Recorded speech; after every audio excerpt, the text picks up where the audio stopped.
নমস্কার বন্ধুরা, যে যেখান থেকে আমার ভিডিওটি দেখছেন আশা করি সবাই ভালো আছেন, সুস্থ আছেন। তো আজ বেড়াতে যাচ্ছি বিকেলবেলা। তো আমার এই দাদার বাসায়, তো দাদা বলতে আমার বড় জায়ের ভাইয়ের বাসা।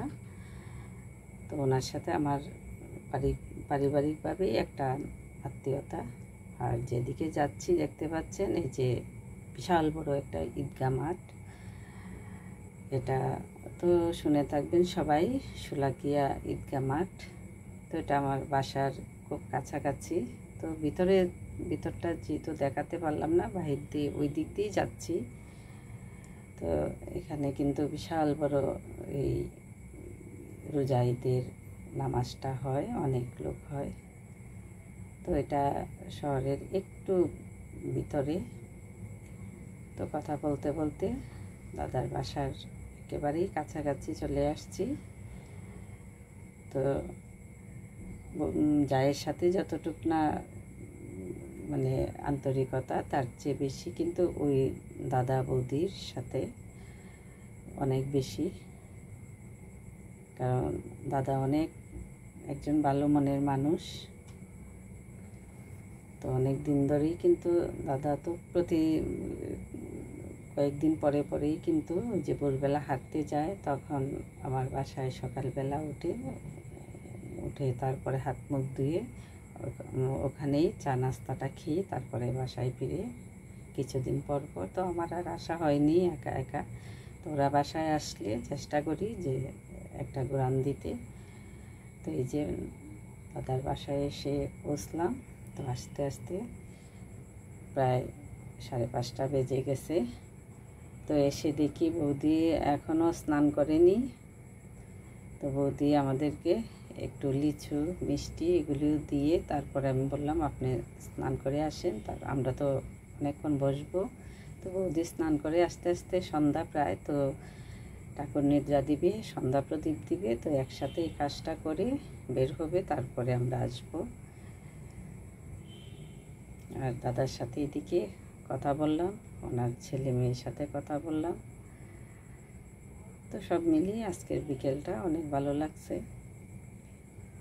ওখানে গিয়ে সময়টাও কাটছে। আর আমি তো এমনিও বেরোতে পারি না, কাজের জন্যই বেরোতে পারি না।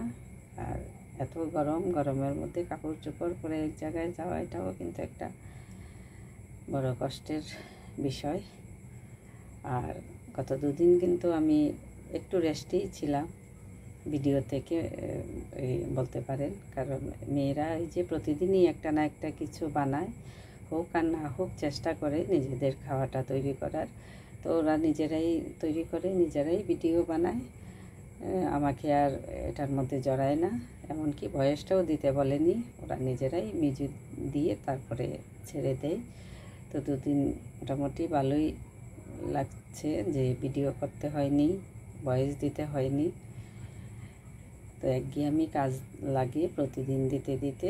তো এই যে প্রায় সন্ধ্যা না, এখন 8:30 বাজে।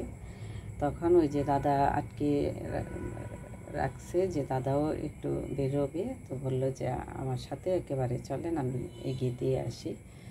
তো দাদার সাথেই কিন্তু একসাথে বেরোয় আসছি। তো বৌদি আর দাদা আগে একেবারেই আমার পাশের বাসায় ভাড়া থাকতো, পরে নিজে এখানে বাসা করে তারপরে চলে আসছে। তো ছেলেকেও বলছিলাম আসার জন্য, তো আর আসেন। এই বন্ধুদেরকে নিয়ে একটু হাওড় এলাকায় ঘুরতে গেছে। ওই যে ঈদের ছুটিতে সব বন্ধুরা আসছে, আর আমরা এদিকে চলে আসছি। বৌদিও আসতেছে এগিয়ে দিতে। তো অনেক রাত্র হয়ে গেছে। আর জায়গাটা না একটু ওই যে শহরভিত্তিক গ্রাম আছে না, এরকম কিছু শহর কিছু গ্রাম, অনেক ভালো লাগছে, খোলামেলা। কারণ আমরা তো যে জায়গায় থাকি একেবারে গাড়ির শব্দ, রিক্সার শব্দ ভালো লাগে না। তো বৌদির বাসায় মাঝে মাঝে আসলে অনেক ভালো লাগে। তো দাদা এই যে অটোর জন্য দাঁড়িয়ে আছে, দাদা অটো করবে, তারপরে আমাদের সাথেই যাবে। অর্ধেক রাস্তায় গিয়ে দাদা নেমে যাবে, আমরা বাসায় চলে যাব অটো দিয়ে। তো এই যে অটোতে উঠে গেলাম।